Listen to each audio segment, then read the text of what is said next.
Vamos então aqui avançar. Agora a gente vai ver cada um desses pontos separadamente e dando início aqui com a capacidade de ver da fé.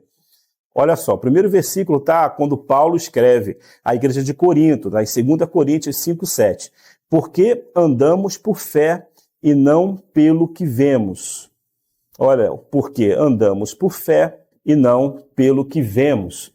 Paulo está dizendo aqui que existe uma visão natural e existe uma visão da fé. Paulo está dizendo, olha, a gente não anda pelaquilo que a gente vê de forma natural. Em outras palavras, Paulo está dizendo, não são as circunstâncias que vai determinar aquilo que vamos fazer. Positiva, quando tudo pode parecer favorável para você, ou mesmo quando essas circunstâncias, aos seus olhos, parecerem o quê? Negativas. Olha, tudo está dizendo que vai dar errado. Eu não vou tomar essa decisão. Mas a fé, ela age diferente. A fé, ela pega elementos do conhecimento que você tem a respeito da vontade de Deus e te direciona. E te direciona, te direciona. Pela fé é o que o cristão anda. A palavra de Deus diz em Romanos capítulo 8, diz que os filhos de Deus são aqueles que são guiados pelo Espírito de Deus. Tá? Isso não é um estudo especificamente sobre Espírito Santo, nós vamos falar futuramente aqui no canal sobre o Espírito Santo, mas isso só para reforçar esse conceito de que nós não andamos por aquilo que vemos, mas pelaquilo que cremos. É isso que Paulo está dizendo. Você não pode ser guiado pelas circunstâncias. Vamos voltar aqui para o slide para a gente poder avançar. Olha só o que está em Gênesis, no capítulo 15, nos versículos 5 e 6. Gênesis 15, versículos 5 e 6. Olha só. Então o Senhor levou-o para fora e disse, olhe para os céus e conte as estrelas, se puder contá-los. E ele disse, assim será a sua posteridade. Abrão creu no Senhor e isso lhe foi atribuído por justiça. Olha só o que o Senhor está, o cenário, o que está acontecendo com Abraão. Abraão está dentro da tenda e Deus tem uma promessa grande para Abraão. Deus tem uma promessa grandiosa na minha vida e na sua vida, assim como tinha na Abraão, porque nós somos filhos de Deus. E tudo que Deus tem para mim e para você é bom, perfeito e agradável, segundo o seu propósito para a minha vida e para a sua vida. Então, olha o que estava acontecendo com Abraão. Abraão tinha uma promessa de uma grande posteridade, de ser pai de uma grande nação. E Deus precisa que Abraão saia da tenda onde ele está e olhe para as estrelas.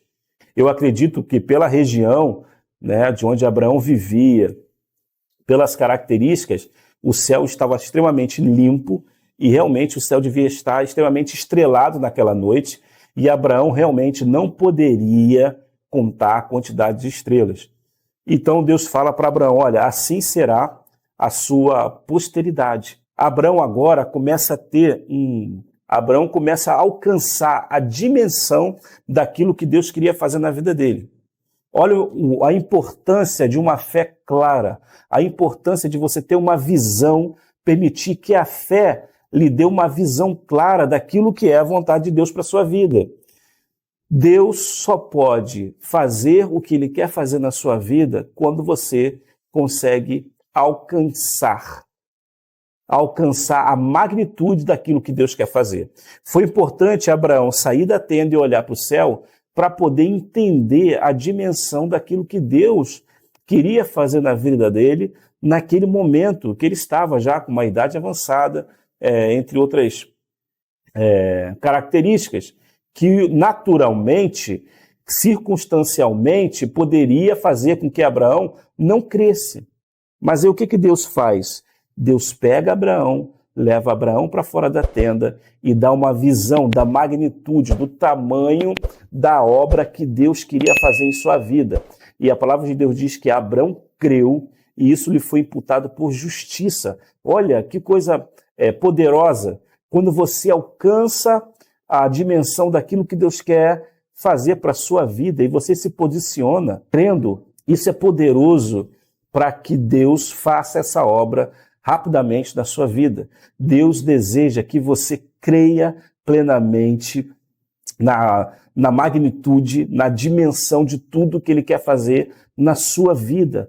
Mas você precisa crer realmente que isso é possível. Você precisa crer na vontade de Deus, na promessa de Deus. E, sabe, eu acredito que Deus está pronto agora mesmo a pegar você, tirar você de um lugar onde a sua visão está limitada, colocar você num lugar onde você tem uma visão maior e possa compreender a magnitude de tudo aquilo que Deus quer fazer. E isso é importante. A gente vai ver por que é importante eu ter uma visão clara a respeito daquilo que Deus quer fazer e o papel nisso para que eu seja abençoado. Mas vamos avançar aqui.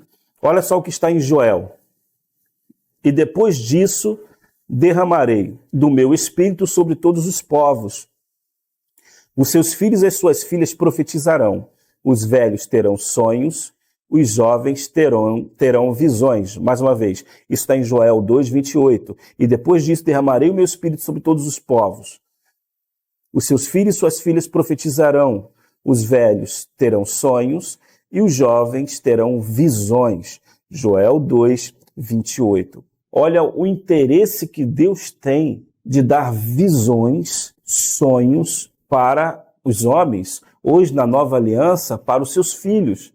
Deus tem interesse que você tenha sonhos e visões proféticas, para que isso fique enraizado dentro de nós e você possa alcançar a dimensão daquilo que Deus quer fazer. Muitas das vezes, Deus vai dar sonhos, vai dar visões para aquele filho, para aquela filha que ainda não alcançou a dimensão da obra dele na sua vida. Então, você vê que a fé, ela também vê. Pela fé, você pode visualizar, você pode ter visões, sonhos, daquilo que é a vontade de Deus. Pela fé, e Deus usa esse mecanismo. Você sabe, tem um livro do Paul Yong-Chu, A Quarta Dimensão, que ele diz, né, ele ousa dizer, é interessante, que é a linguagem do Espírito. E aqui uma das linguagens do Espírito se comunicar e com o homem é através de quê? Sonhos e visões. Mas não só do Espírito fazer com que nós alcancemos a vontade de Deus.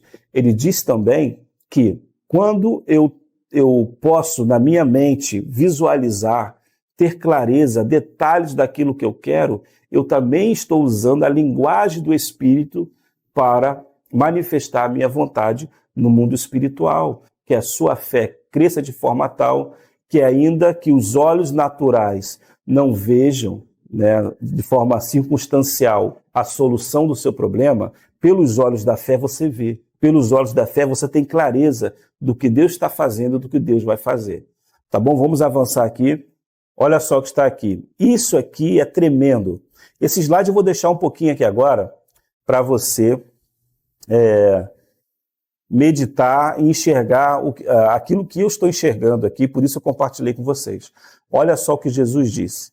O Espírito da verdade que o mundo não pode receber porque não o vê e nem o conhece. Vós o conheceis porque ele vive convosco e estará dentro de vós. Olha só. Olha o que Jesus está dizendo. Que o Espírito da verdade, ele está falando do Consolador, do Espírito Santo, que o mundo não pode receber. Isso é interessante. Que o mundo não pode receber. Por quê? Porque não o vê, nem o conhece. Jesus está dizendo ali em João 14, esse Espírito que eu vou derramar, o Consolador que eu vou rogar ao Pai para poder enviar, o mundo não pode receber porque não o vê e nem o conhece. Olha, isso é extremamente interessante. Ele disse que ele não disse que ele não enviaria o Consolador para o mundo por causa do pecado, né? Até porque ele ia se entregar na cruz e tiraria o pecado do mundo, né? Como diz João o Evangelista, eis aí o Cordeiro de Deus que tira o pecado do mundo. Mas Jesus está dizendo que o Espírito da verdade, o Consolador, ele não poderia, o mundo não poderia receber, ou ele não poderia enviar a todos, né? Derramar sobre todos como gostaria. Por quê?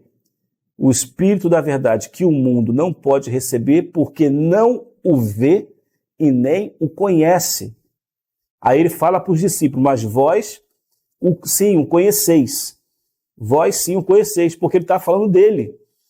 Olha, Jesus está dizendo que o mundo não podia receber porque não tinha ainda a capacidade de ver. Você só pode receber aquilo que você tem uma visão clara. Olha, porque Abraão tem a necessidade de sair da tenda e olhar para os céus. Jesus está dizendo, sabe, de alguma forma, Deus precisa que você tenha uma visão daquilo que você espera receber nele.